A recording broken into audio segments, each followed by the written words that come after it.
Hello and welcome to the AM Filmmaking Podcast. Long time none seen. I haven't done one of these in about 2 weeks. I took a little break for myself, despite all the madness that is happening. I am joined by a new guest today, and her name is Marisa. How you doing, Marisa? I'm good. I'm doing well, thanks. How are you? Not too bad. Enjoying this lovely weather. I mean, it's a Tuesday when we're recording this, and it's definitely going to get hotter with days to come.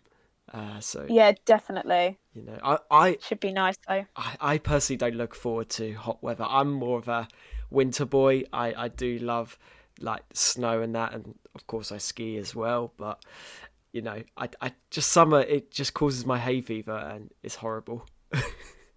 Yeah, So I know there's definitely like perks to the summer, but also there's a downside like hay fever, the hot weather, it's almost a bit too hot to do some mm, things. But I mean, at least it's nice when you wake up and it's light as opposed to into the winter. It's quite cold, mm, but obviously you're not like, it's sometimes easier to do things. So it's very much finding the balance. yeah. I mean, every season there's always something you can pick out from, and then something you go, actually, that's really Yeah, good. Winter is like, yeah, oh, you could actually sleep a little bit longer, which yeah, that's I true. like. But then you can't go out, obviously, which then it's annoying. When summer is completely the opposite. I mean, you gotta go out, but you could hardly get any sleep because of how hot it is. So you can't I know win. it's very true. You cannot win. It's very true. That's Need the fans. the big fans as well.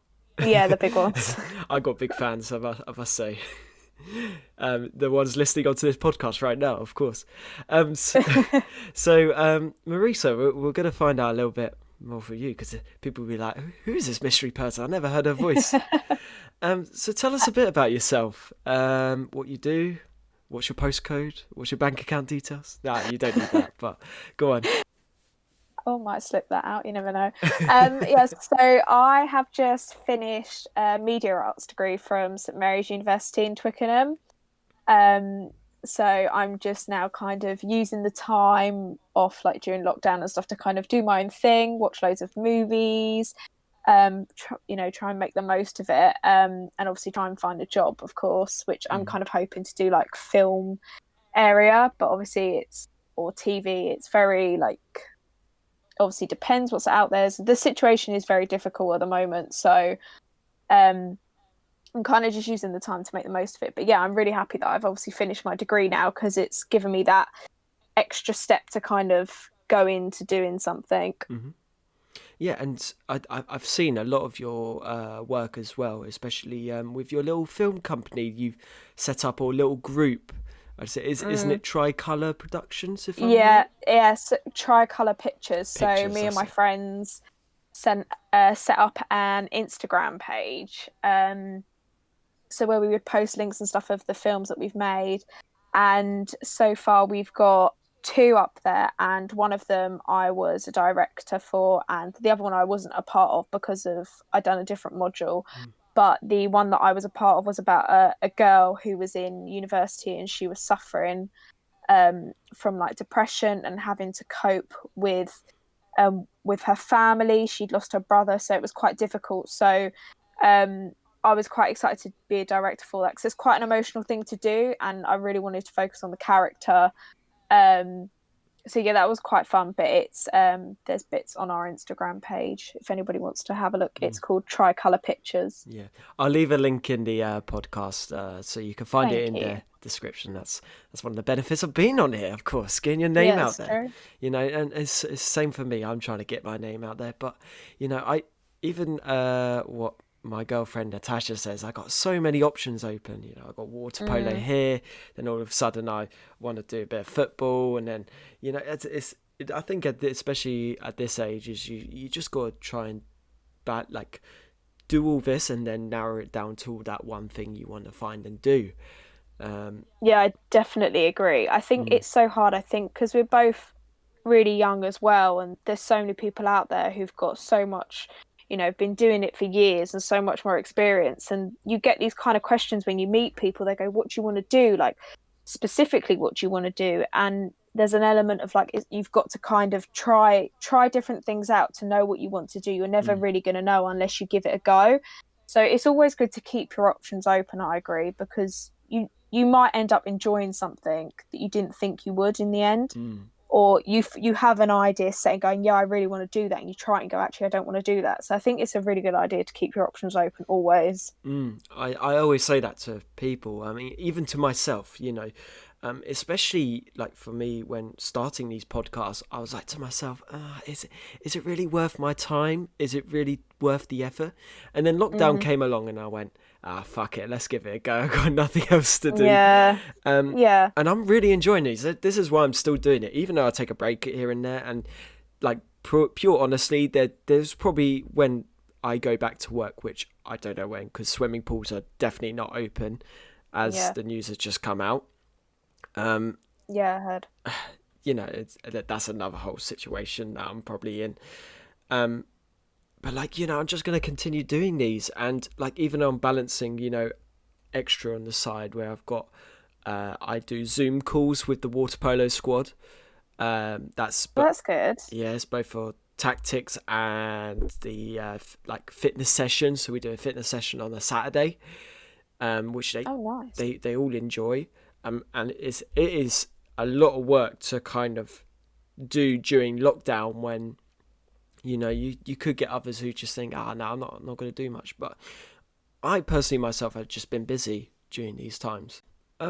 Like I think like you as a filmmaker yourself or a media student, you must have a favorite film out there. I like to ask it to everyone, See, that's the big question. Yeah, I've had this question before when I started university, and I find it quite a daunting question because I'm like, there's so many films out there. You're asking me to pick one.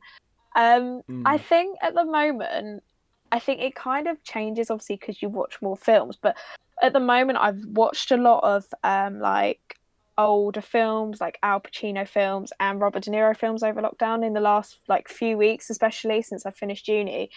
And one of my favourite ones that I've watched of his and that I'm like kind of really into at the moment is Carlito's Way, which is a Brian De Palma film, and Brian De Palma also directed Scarface as well. Oh wow! So at the moment, I'm kind of enjoying like those kind of old films, like, and Carlito's Way was probably one of my favourite ones. So I'm gonna say that. But there's so many out there though. It's when people go, "What's your favourite film?" I'm like, I don't know. I can't tell you. There's so many. There is actually too many, and like you can't really speculate. I mean, if it was if it was the same for me, I'm not sure if I've even said it on these podcasts, but for me it's a weird one. I mean, I have to go to a childhood classic because when I still watch it, and people would think, oh, this film is dog shit if you look at it now, but for me that's kind of where the turning point for me, where even at such a young age, at the age of when the film came out, the film is Atlantis, by the way, The Lost City of Atlantis. Which was part of the post-Renaissance era of Disney. And it's an adventure film. I just love all the characters on there. But just for me, it was kind of that, if I ever looked back on my early childhood, I'd go, well, yeah, that's the film for me that just stands out. That's so true, actually. I think childhood films, I think people don't realise that it does have a impact on you because you almost like know it so well, as probably more than films that you've probably watched now, because it's also, if you watch classic films, like, I don't know, like a film that I've watched when I was younger was like The Goonies, for instance. Like my dad introduced me to that, and I've always kind of known watching it and I've always enjoyed it. So you just kind of know it off the back of your hand, really, especially childhood films. Exactly. But like, if it was modern films, like if then I actually got a brain and like then start remembering, it would have to be like, I have to agree with Abs. It would have to be Interstellar. I mean that nice. That one left an impact, and it's just, I could watch that over and over again. I'll still be confused as fuck, but it is just still amazing. Tops the list. I have seen that as well, and it very much did confuse me at first. It's one of those films that you've just got to watch a few times before you really get your head around it. It took me 5 times, and then I actually went on YouTube to find out what it was. And in terms of like, especially, I'm not going to spoil it, but there's a bit in the ending sequence where you're like, what the hell just happened here? Yeah, it was just one of those films where you're just like, just watch it, and then you'll see what I mean. Yeah. So now we bring it on to our film that Marisa actually picked for today, and it's called Adrift. It was made in 2018. I never heard of this film until Marisa picked it up, and as far as I'm aware, like you saw it on the way to LA, if that's right. Yeah, I saw it. It was either on the way to LA or on the way back from LA when I went on a trip to my university. And obviously, some planes like have films and stuff, so I watched it, and I really enjoyed it actually because I'm a really big fan of like Sam Claflin films as well. I think he's really really great. So I kind of watched it, and I've obviously seen Shailene Woodley films as well. So they're really good. So I kind of watched it, and it kind of took an unexpected turn in a sense that I didn't expect it to kind of progress in the way that it did. And you kind of watch it and you kind of continue to watch it, I feel, and you just kind of like, I want to know what happens next. Oh, this bit, and then before you know it, you find out more bits of the story, and it kind of pieces things together. Yeah, I absolutely agree. And yeah, it's those who don't know Sam Claflin. He's been in a lot of kind of various different films. I mean, he's known for Me Before You, I believe. Yeah. I think that's a rom-com. I've never seen it. Yeah. I've definitely heard of it. He's been in Love Rosie as well, which is kind of like another rom-com. He's done like Hunger Games and stuff before. Yeah. He's been in Snow White and the Huntsman. Yeah. Before, so yeah, those kind of movies. Yeah. Just reading the description, it's a true story of survival. So already we know this is a true story.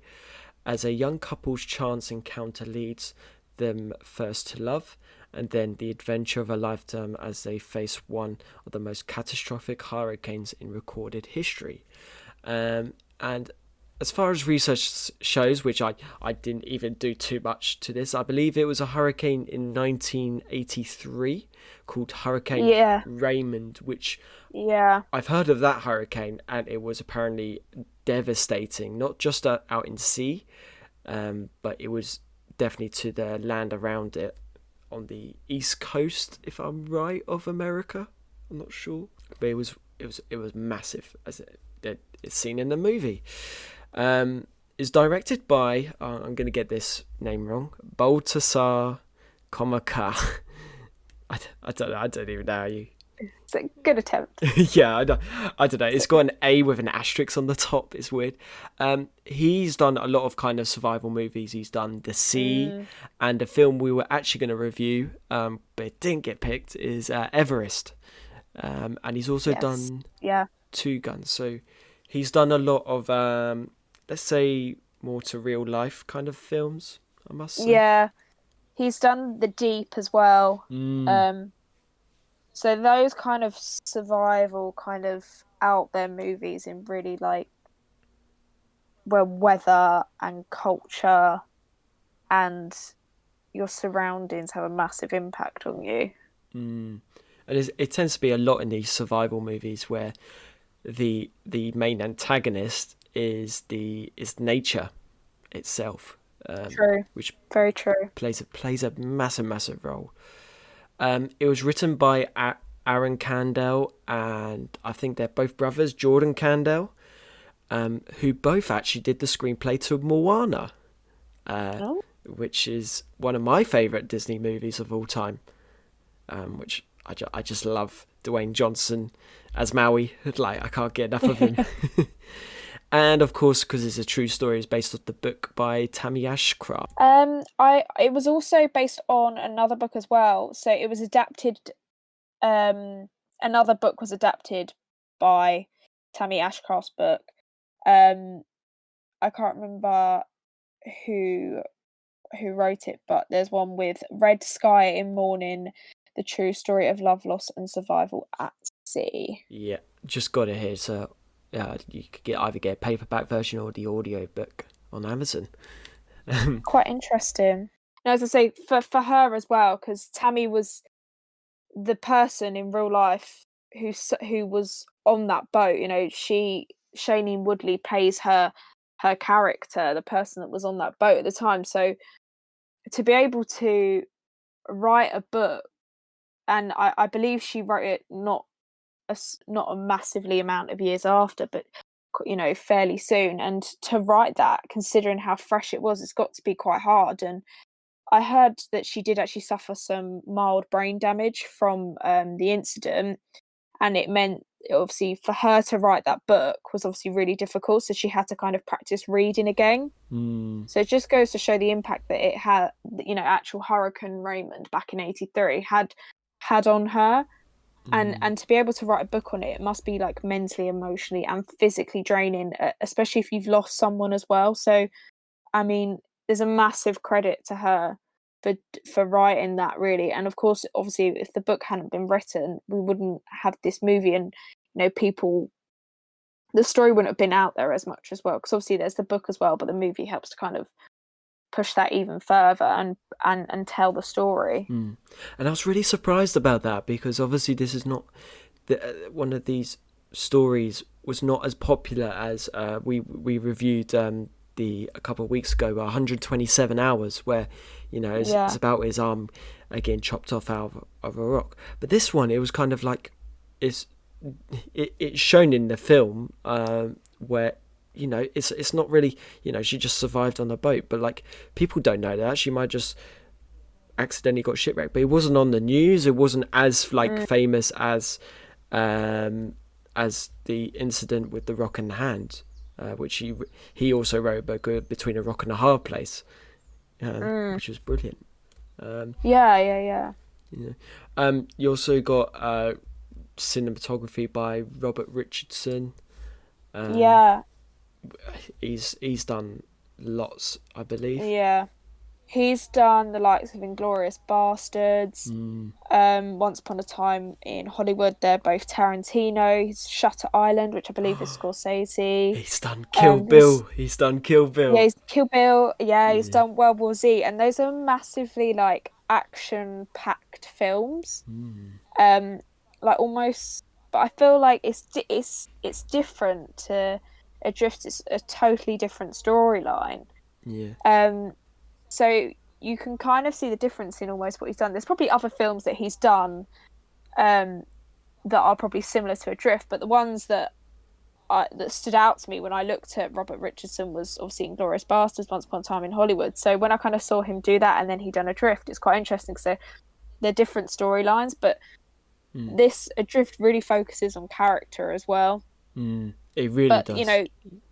But even Once Upon a Time in Hollywood, that was based on a true story as well. So there's elements of making sure you show that in the right way. Cinematography has got to be incredibly important, and of course directing as well, in part with that, to show that you are telling the story in the right way. Because obviously parts are fictional, but you've got to be able to tell the story to truth as much as possible as well. Yes, absolutely. That's the main thing with films that are remaking from true stories. And don't forget sound. I will mention sound design. Don't you worry about the ones who holding the boom. We didn't forget about you, because I did put you in my notes. So overall opinion on this film, without giving any spoilers just yet. Like we just said, I think this, compared to other survival movies we've done, this is the most unique. I think the director and the crew have done a really good job in adapting this story in a unique way. And for me, it really captivated me to keep watching on and see what happens. I think there are a few flaws that you could just really pick out on, but again, that's being really picky. Which it sometimes is with these kind of true stories, and like an element you could say, that wouldn't happen, or why did we see that, or whatever. But overall, I think it's solid. It has done a really solid, good job of it. Solid job. What do you think? I agree. I was really captivated. I think if you've got a good storyline, I think if all movies have got something wrong with them, that mistakes happen, and it's small things usually. But if you're so captivated by a storyline, I really don't think that you go, see that there's a continuity error there, you know, don't like that movie. You become so engrossed by the story and the way it's been told that you just want to know what happens. You don't kind of pick up on things like that. Of course, there's going to be things that, you know, well, that wouldn't happen, but it's about telling this, like I said, telling the story in the right way. And I think there's some really good cinematography shots in there as well. With when obviously it's a non-linear story, so when we go part of the flashback, there's a bit where Tammy is going under the boat to hide from the wave, and you see the wave hit, and the wave is obviously huge as well. See, because that's one continuous shot that you really kind of grasp those long shots and keep yourself captivated in them, because you're thinking, oh my god, this is the bit where things go wrong, and this is what tells the story.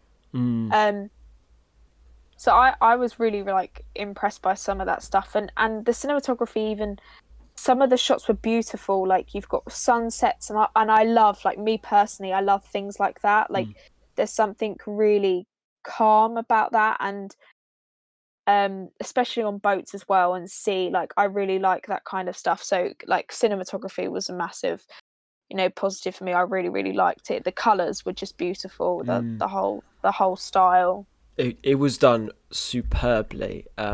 It's digging into spoilers, of course, like mentioning about all those moments. Yeah, a lot of wide shots, a lot of wide shots. There was rarely a and as well a lot of close-ups, because you never get really a mid shot between Tammy and Richard, which was kind of like, at first I was like, this is a bit weird. There should be kind of that kind of bounce between them, and it was all really like closed in. But you do find out with the twist, which I think we'll definitely get onto, that there is a reason why the cinematographer has chosen to do these shots. And yeah, absolutely agree with just the color is just really, really well done. Even the underwater shots, I was really like impressed of how clear and the clarity to it. It was just a spectacle to watch. But yeah, definitely, I agree. I mean, I found to film on sea, like I found some stuff that, you know, over 90% of that movie was filmed at sea, and it was like 12 to 14-hour shoots. So that's got to be so hard doing that. Like, you know, doing those shoots on a set in a studio is hard enough in itself, but to do it on sea, especially with things like seasickness as well, like apparently a lot of them were suffering from seasickness as well.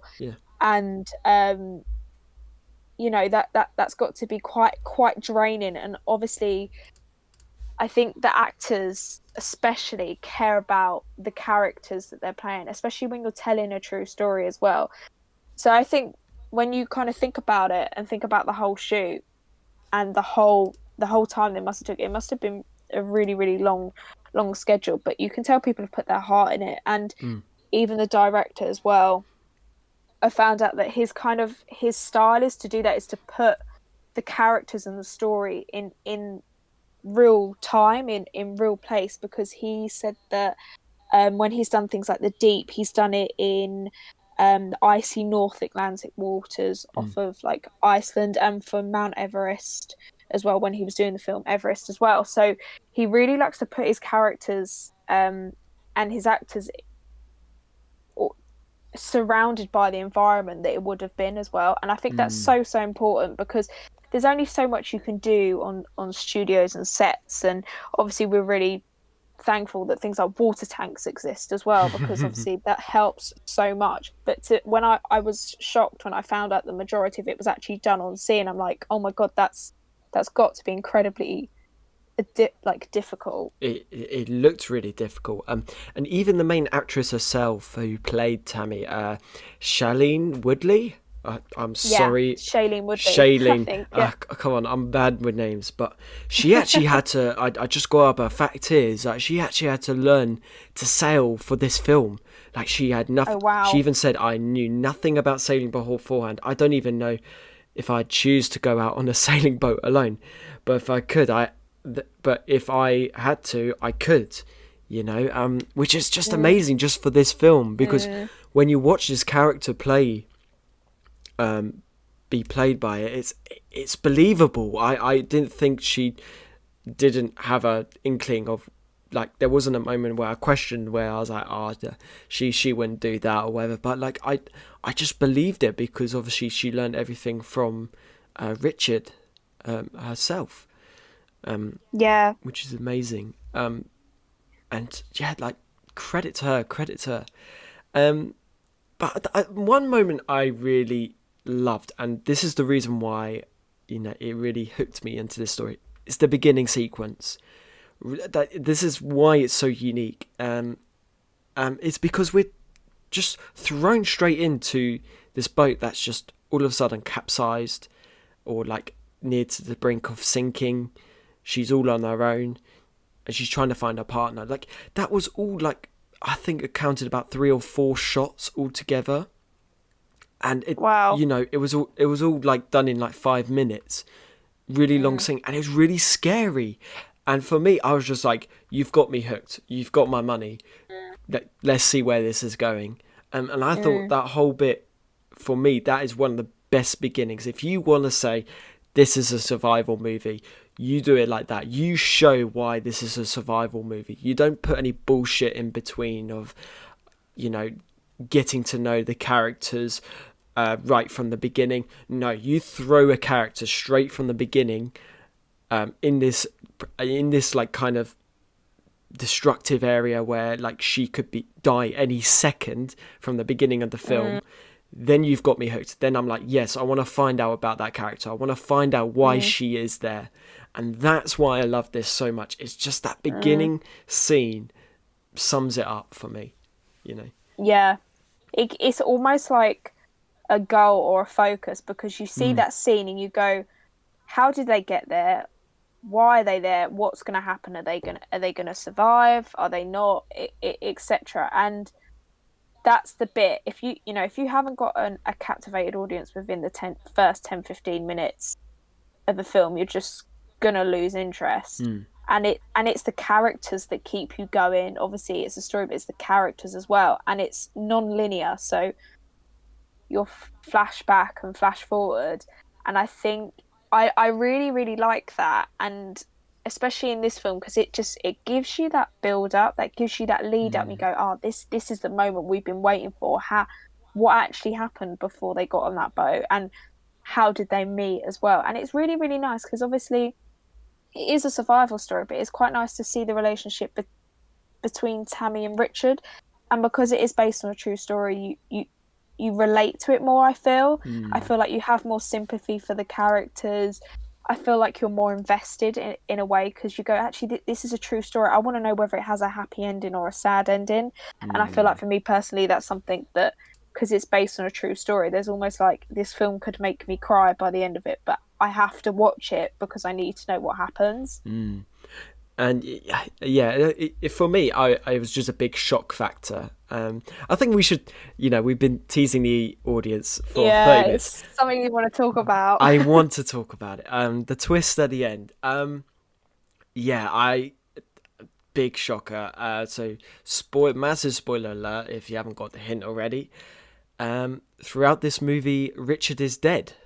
Okay, so as soon as that hurricane, as soon as we go to those present day images where Richard is seen to be, got sprain on his leg and blunt force trauma, if I know from my first aid, to his ribs, which means basically if you've got a cracked rib, or actually no, it's a flailed chest.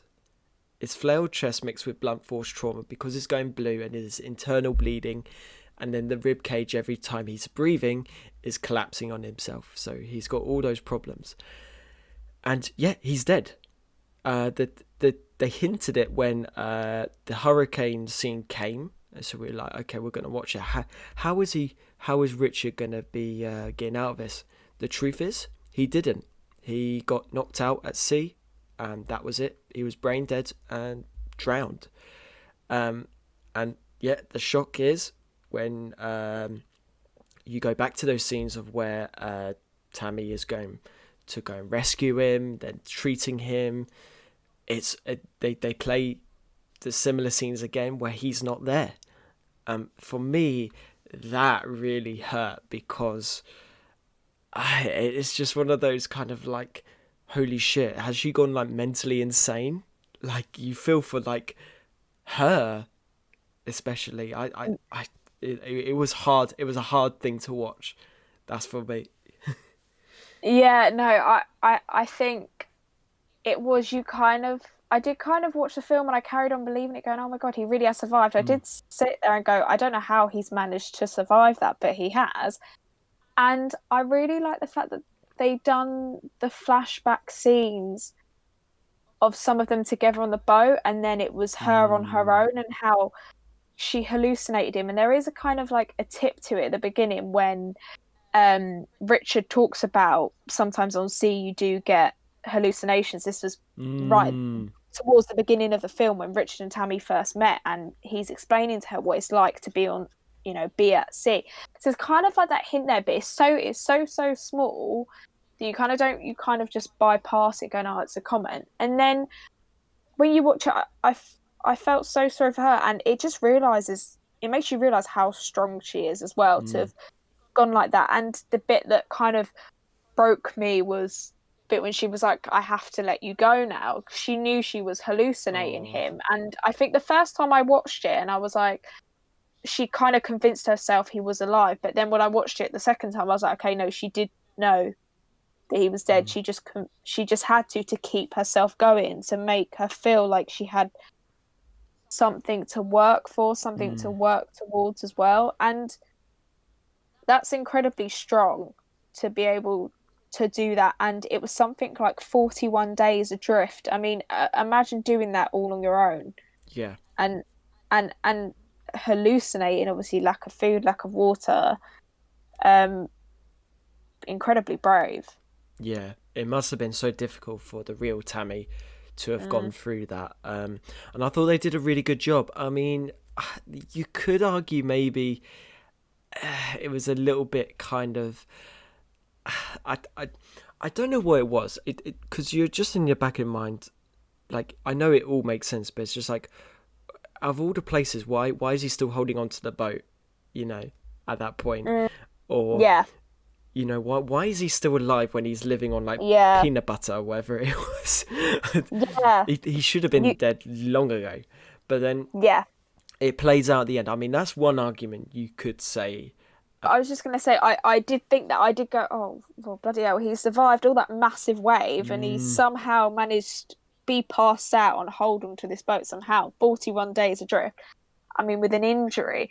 But I don't know, maybe I'm naive, but for me, I try to prevent myself from thinking what's going to happen at the end. Like a lot of films, when it's like a whodunit movie, I try not to think about it, because if I start thinking about it when I'm watching the movie, I feel like I'm going to ruin the ending for me, and I still want that kind of shock. So I kind of take it bit by bit. I watch it as I go. I try not to think too much into it, because I want to take it in and not ruin the ending for me. Like I'm like, no, I don't want to know spoilers. I'm just going to deal with what I can physically see in front of my screen. Yeah.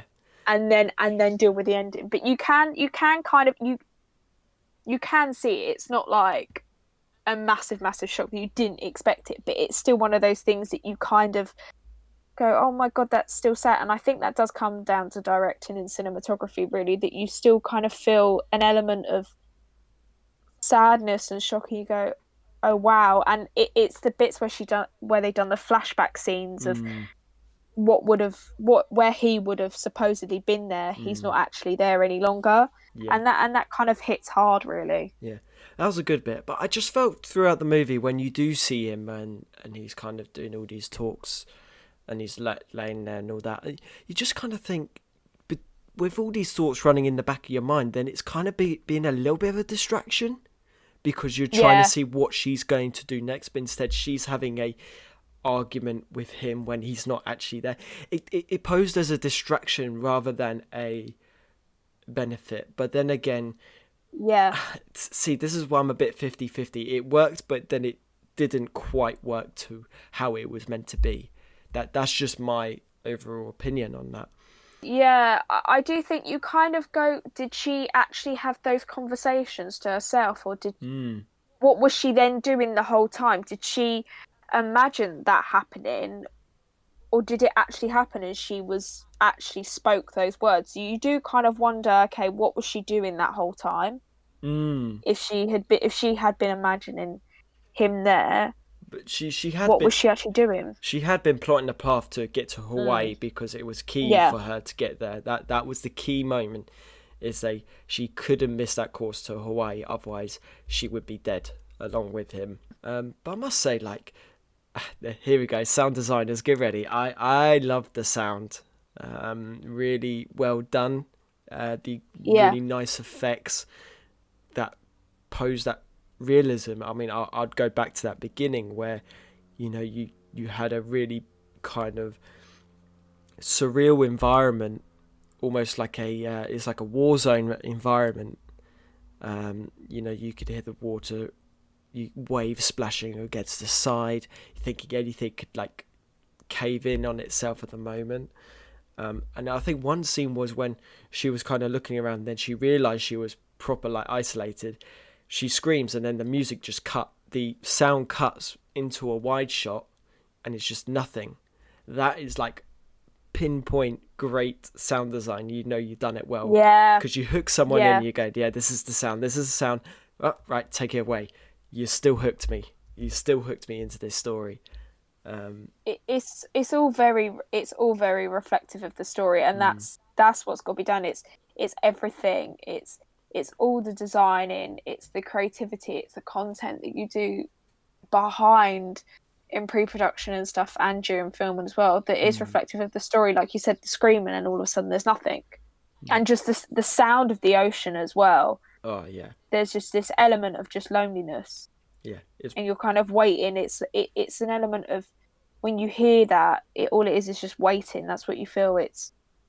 They're waiting, you're waiting to see what happens, etc. It's a matter of life and death, and the fear of unknown. Quite literally. Yes, literally. All those fears coming to life. But there's one thing at every single movie, like every single survival movie, for some reason. Wait, I've done The Martian. I've done 127 Hours. Did that have it? No, that was the only film that didn't have it. And Castaway, and I think one other. Subtitles. Please don't do it. Okay? Like, I'm telling the editors, for me, I again, it was another distraction. Putting subtitles to say the amount of days gone by, or subtitles. Okay, the subtitles I'll give the credit to say, 5 months earlier. Yeah, that's all the subtitles you need. You don't need to show how many days adrift she is, because it's so inconsistent. Marisa, I've been moaning on these podcasts about subtitles for the past month. Okay, not just in survival maybe with others, but please, do not tell the audience what bloody day of the week it is. I don't want to know. I don't know how you feel about that. Go on. I have a question about that. Do you think it should have just been, so you're saying no subtitles? Yep. In a movie like this, even the story should have no subtitles to show how much time has passed? Mm-hmm. Yes, because... See, Go on. Sorry, go. No, you go. Say what you can say. I'm just going to say, look, the thing is, me as an audience member, I just want to immerse myself into the story. The problem is, when you put subtitles in, unless it's showing, like, maybe a particular new place that the audience is not familiar with, or you're trying to show another language, which is obviously key if someone's speaking another language. Yeah. Or maybe a timer passing by which is relevant, okay? The problem is a distraction. I get she was 40 days stuck adrift, and it's in the book, like I'm guessing the book would be day by day, split into the chapters, but it was inconsistent. You started with 1 day adrift. Okay, 9 days adrift. Okay, 16 days adrift. I'm like, bloody hell, where's his time frame going to? Yeah. I think you need the facts. I think you need to know, but maybe it could have been more of a shocking element, I suppose, if they had not put the subtitles. But towards the end of the film, they had written the facts about Tammy and where she is now. Maybe they could have written it then to say how long she was adrift. I wasn't a complete like, oh, I hated it. It kind of helped me time frame things a little bit. Maybe it wasn't. It's not something that I'm like, oh, I hate that. I kind of take it because I feel like it depends on the story. I think it depends whether it's relevant or not. But I think, yeah, I suppose in a way you didn't necessarily need it. It depends what you want to say. You could have just cut out the subtitles and just said at the end of the movie, Tammy was adrift for 41 days. I think that maybe to add another kind of factual element to the story, that could have been done. But it's not something I would say, oh, I hate it. I think it just depends on the story, really. Depends what you're trying to tell. Okay. Personally, this is not the biggest one that pissed me off. Like, these subtitles were minuscule and petty, but like the reason why I pick it out is because it's kind of like almost feeding the audience, like saying, like holding it up and putting big arrows in front of the screen saying, yeah, this is it. But like, if it's not relevant, like showing 19 Days Adrift is not relevant. Okay. The one that really annoyed me the most, like going back to previous podcasts, is Castaway. Have you ever seen that film? No, I haven't. Okay. How am I going to do this without spoiling the movie? But there is a subtitle that it was going so well, and then a subtitle came up, and then I just literally flipped the table and went, why did you do this? Why? If those subtitles were just not there for that split second, it would have been a 9 out of 10. Okay, it would have been immaculate. Okay, I'm not saying I'm gonna degrade this film like Adrift harshly, but I'm just saying, please, unless it's relevant, then add subtitles. Okay, then push it in. Go on. No, carry on. I know I've rambled for way too long. Go on. No. You say it. I was just gonna say, I didn't realize how passionate you felt about subtitles. It's a video. It's a video editor's choice. I want to be a video editor if I was to be in the job. And me as a video editor, I want that audience to go back to that film and go, how can we tell about the days by, like, and then how can we relate back to moments which makes us want to watch it again. That's how it is. Me as a video editor, it makes you want to question them. You don't want to spoon feed them exactly what's going to happen. That's what it's felt like. The video editor just decided, okay, yeah, we'll just add in a number there just because we want to show how much time has gone past. Don't tell me. Show me. Like, I could clearly see she is drying up. She is about to die on this boat. Okay, you don't need to tell me how many days have gone by. But this is a personal preference. Okay, you don't have to take my word for it. You can ring me up the next day and tell me, Adam, you idiot, that the subtitles were fucking meant to be there. Okay, like. I think at least I've learned a new thing about you. You don't like subtitles. It's always good to feel. So if I ever recommend a film to you, I have to make sure that it's not inundated with subtitles. The way I describe it, if here's an example, okay, I go to a pub, yeah. Hi, sir. Do you know where the bar is? Instead of pointing, you hold up a big fucking sign with an arrow illuminated saying bar this way, and then the cashier and everyone else is holding bar this way towards the bar. Then I'll be like, okay, I get it. That's how it feels to me, instead of just one person going, yeah, it's just there, which is kind of the subtle hint. I don't know. Like obvious signposting, basically, when it didn't need to be. Yes, yes, exactly. If you're heading towards London, you're like, yeah, I'm heading towards London. Why is there another signpost there? And another one, and another one. Like, it's like that one. Maybe they didn't feel. I don't know. It's all very dependent on what the cinematographer or director was doing. But I think that plays well. And if they can't, you need to show how much time has passed. Okay. And you know, maybe they couldn't. It's difficult. Obviously, it's 41 days. It's an hour and a half film. So, you know, you need to show that in the right way, how much time has passed. And maybe it could have been done without subtitles. I might watch it and just imagine the subtitles weren't there almost, and just imagine, would I have got that same feel? Would I have got that same sense of how much time has passed if that if that obvious signposting wasn't there? Maybe it's a support barrier, essentially, just to show, you know, see this there's a lot of time being passed here, basically. Yes. I mean, there's an element I think you could have potentially done that at the end, and I feel like bring all the facts together, bring all the things that you couldn't show through the screen, and put it in writing, show a picture. Like I really like the stuff that they done at the end of the film. Like I always feel like that hits home almost. They could have put it there. I mean, it is very dependent. As again, if you're trying to show time has passed, sometimes that can be a difficult thing to do. So it depends. But I think now I'd have to kind of imagine it without and see, would I get that same effect? Yeah. No, but I don't know. The ending works. That's the point of a true story. Yeah, that's where relevant subtitles are. But it's the shock factor. Like, I'd rather see those subtitles at the end saying she was stuck out there for 41 days. 41 days, rather than telling me throughout, because I'll be like, oh my God, that's such a long time.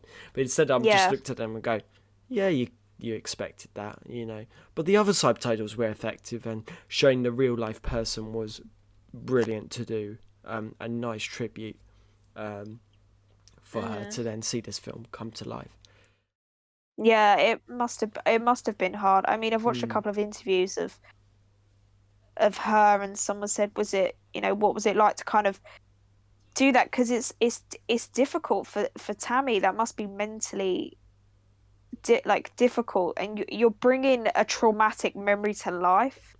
But I think she's such a strong person, a strong character, that she wants her story to be told. You know, it is survival. She said that she wants to show that, you know, women can be that strong. That's what she said, you know. And I quite like that. I think definitely the true story element hits home. I don't think I remember. I think when I first watched it, I don't think I remember watching it and going, "Oh, this is based on a true story." I think when I watched the ending of, you know, all the compilation of her, and, you know, she even still sails even to this day. In that is an achievement as well, because most people would be put off by it. So it just goes to show how much that memory means to her and how much it's affected her life. Absolutely. Is there anything, like, I'll ask a question to you. Was there anything you wanted to pick up? It could be a positive or negative that you found in the movie. I think I'll give one positive, one negative. I think the positive thing, I think, is that I was watching, I was going, I want to know what happens. And again, that comes down to it being a true story. I think sometimes when you watch true, you know, movie adaptations of true stories and books and stuff like that, you kind of worry how much is fictional, how much is true, etc. And I really like that. I really loved the characters. I love Sam Claflin as well, so that kind of drew me in as well. And I really like him and his characters that he's played before, so that kind of drew me in. And I just really like the whole survival element to it. It's one that keeps you going, and even the twist at the end, I don't know, it's something about it that just keeps you kind of going with it. But negative, there's nothing that go, I'm massively going, I hated that. There's always an element, I feel, with films in general, that there's, with stories, I feel like there's so much action-packed movies out there now that they rely so much on action, and it is difficult trying to tell a true story without trying to falsify certain things to draw your audience in. And I think it's better not to do that and just stay true to the story, regardless of how much action is in there. And I focused on this in my dissertation about special effects and how much now action movies rely on special effects as well, because things like superhero movies is slightly going off topic, but it's kind of relevant Yeah, anyway. it But is. It is. superhero movies rely so much on the likes of special effects and visual effects that they wouldn't exist. They wouldn't have the storyline that they do now. Mm, And I like the fact that Adrift didn't. Obviously, there are special effects in it, but they're hidden. They're invisible ones. I like the fact that it stayed true to that. It's not like, oh, I'm looking for this dramatic twist. I'm looking for that. Yeah, there was a twist at the end, and they've done that in a cinematic way, in a movie type way, mm, to keep the audience engrossed. But it's the character, and I love things like character development, seeing how they progress as well. yeah. But there's nothing majorly that stands out negative. I think it's one of those things that you go, okay, I'm waiting for something to happen. There is obviously repetitiveness to it, Mm, but that's the story in itself, because obviously a lot of it is just seeing another day on sea, another day on sea, which is essentially going to be the same. But I think that's why mm, they've got the non-linear in there to break it up, because if you just had the first half of the movie of them meeting and then going on the boat, and then the second half of just day by day, it would, be boring. essentially. But they kind of broke that up, and they Mm, had a good build up to it. So there are bits you kind of like, okay, this is becoming a little bit too repetitive almost, I would say. But mm, you're kind of kept into it because you're engrossed in the story, and they've done it in a way that each day is different. mm. So one day, Tammy finds this, one day she has to go hunting for fish, or you know one day, other bits, she does. I obviously don't want to tell too much as what happened, but they kind of break it up in a good way as well. But obviously Yeah. part of that is fictional though. Yeah, no, that summarized so good. I mean, I wrote in my notes sometimes dialogue was a little bit cringy. I don't know why, but well, I did say sometimes there were some scenes that were like, where you get those filler scenes. I think Mm. I think a scene that kind of stands out was I think did they jumped into that river. Um, for me, I thought there was going to be like, oh, this is the moment where they really bond. When I found out that was actually the scene after, where they're in that Hawaiian kind of Yeah. club bit. I mean, I just felt that was just really like, and I just cringed at the dialogue in it. That was it. Yeah, yeah, I got it. There was a lot of on the nose dialogue where it was kind of like, here you go, like this is what you need to do. It wasn't kind of Mm. like hidden in the text as such. It was kind of like, Yeah. do you get what I mean? Yeah. It was like they handed you a plate, but then all of a sudden all these people come along with spoons and then start feeding you. It was very much like that kind of dialogue. Mm. Instead of, if you had a plate, you had your own knife and fork and you dissect it yourself. That was one thing that was Yeah. repetitive, and that was probably why the dialogue made it a bit cringy and didn't feel like it glued together as it was meant to be. I don't know if you I, agree. I think, yeah, I think with the filler scenes, that's kind of made me think about it, that I think I would have liked to have seen more before scenes. I feel like Mm, maybe there was a lack of leading up to the boat. mm, Why you got I think they could have added more of that in, of when they met Richard's friends, the couple, and Tammy was a bit hesitant about doing it. I mm, think they could have added a few more scenes about that, of seeing more of like the debate that I had, maybe, because I feel like it kind of cut quite quickly, and I think they should have maybe developed on that a little bit more mm, in terms of where they got to. And also maybe it might have been a good idea. I don't know, but maybe seeing something she um mm. after she had been saved, maybe how she dealt with her life after, just something short, just to kind of sum up, and how she remembers Richard as well. But I think, I'm not sure, maybe it just depends, but I think they definitely could have had a little bit more leading up to the boat situation, if that makes sense, in terms of more of a debate. I Because completely, their yeah. relationship was very positive throughout. There wasn't very much. I, I think we needed to see more maybe of their relationship before. I mean, I got confused with the two couple because I was like, "Holy shit, is this his parents?" And then they're kind of Mm, hinting like, "Oh yeah, we kind of helped him with like this job opportunity. I think it was a job opportunity." yeah, Um, yeah, and then I was like, "Wait, hang on. So are they the builders of the boat? Who are these people?" And yeah, then, like yeah. they were It's just thrown very in. random. It's very random. It kind of comes out of nowhere almost, I think. Mm. Like, And they were key. They were key to the story because that was kind of the incentive for them to go to sail to this place and yeah, leave everything behind. And I completely agree with that ending bit. Maybe like to show that she didn't give up on her sailing, because it was kind of left on this note where she's kind of going back or going to a hotel to kind of like rest her thoughts. But then the movie kind of just ends there. It didn't mm, really elaborate any more to what yeah. happened. It needed, I think, it needed to elaborate on those parts definitely, especially with the couple. There was what, one or two scenes with them. Hardly I anything. think Yeah. they needed to extend that a lot more and Mm. build upon that, really, because that was their whole motive behind going. We want to know why they go. Like, obviously, yeah, they're being handed 10 grand and two first class tickets back, but I want to know a bit more. I want to know a bit more about who these two are. Are they Mm. just Richard's friends? And obviously, they're substantially older as well. How did they meet each other? We Yeah, don't really know that, to be yeah. honest. Might have been like a stag do. Um, I don't know.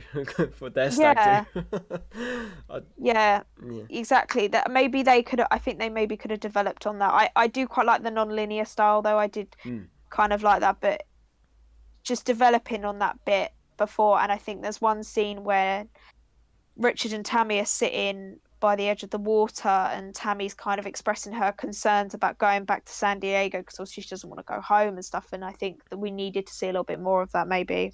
Yeah, I 100% agree. 100%. Um, Mm, but yeah, like I think when we're getting close to the hour mark of debating this massive film, which is there's so many points to add on. I mean, I highly recommend to go and see it. It is definitely worth your time.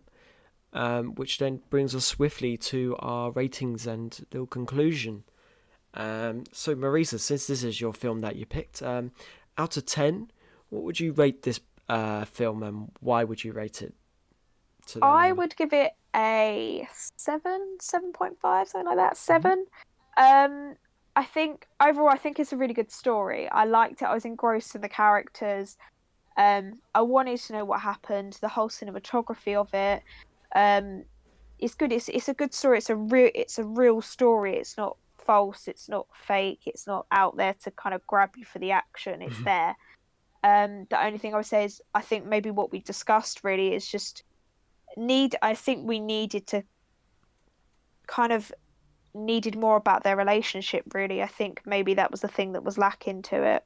But I Yeah. mean, overall though, I enjoyed watching it. Like, I wouldn't say it was a terrible, terrible movie. I actually enjoyed it. I was engrossed in the characters, and I think at the end of the day, as long as you're engrossed by the story and the characters, that's what a movie's meant to do to you. But it's all very different opinions, of course. Mm. I must say, any movie that's above a 6 is should be well credited. It should get a round of applause. Mm, That's all I'm saying, even if it's an okay movie. But mm, I mean, my rating, yeah, I would agree. I would give it, yeah, I'll give it a. I thought it did really some nice points, and because of its uniqueness, I'm gonna give it, like a 7.8, just to throw it out there, oh, just because it's just unique. I mean, with these survival movies, I've seen kind of the same shit like every kind of week. I was just like, oh, maybe I've picked the wrong genre, but this one has kind of just elaborated to me. Not all the genres follow the same storyline. You could go, like you said, linear or non-linear. The story one here or story jumbled up. It's completely up to you. mm, And that's what I loved about it, and that's what hooked me in, even when I was trying to mad write these notes as I'm watching the movie and getting the script ready and everything like that. Um, but like yeah, my time was dedicated to this film, and I really did connect to it. So 7.8, highly recommend to watch. it's a good rating. I like that. Mm, mm. Good Um, rating. And that draws us to an end. I must say thank you very much, Marisa, for tuning in. Thank you for having me. That's absolutely fine. I did eventually get back to you since the start of lockdown. I mean, it's just been kind of like my head. If people know me, it just goes all over the place. It goes, hey, yeah, I'll do that with you. Oh, Yeah. what's that over there? What's that shiny object? I'm like, someone said I'm like Abu from Aladdin. Is like, you know, the scene where he's in the Cave of Wonders. Aladdin says, Abu, don't touch that thing. And then Abu goes, oh yeah, I'm going to touch it. That's what people think of me as. I'm just Abu the monkey. I just do things wrong. And then I blame it on others. But yeah, next week Monday, we are going to be reviewing, I think it's going to be our final survival movie, which is going to be Gravity, which a lot of you, I mean, myself, Abs, and Pranav were debating. I was like, should we give it to the public? And then we just decided, you know what, let's review a not so good survival movie. So we went. Interesting. I mean, a lot of controversy. I heard that in Marisa's tone of voice. You can follow all our podcasts on Spotify, SoundCloud, and YouTube. I mean, YouTube is kind of died down a bit, but I'll upload this one onto YouTube. Let's go for it. Real, yeah, And love it. The link will be down below. You just got to follow the AM_filmmaking podcast. Thank you once again. See you next week. Thank you. Bye. Bye.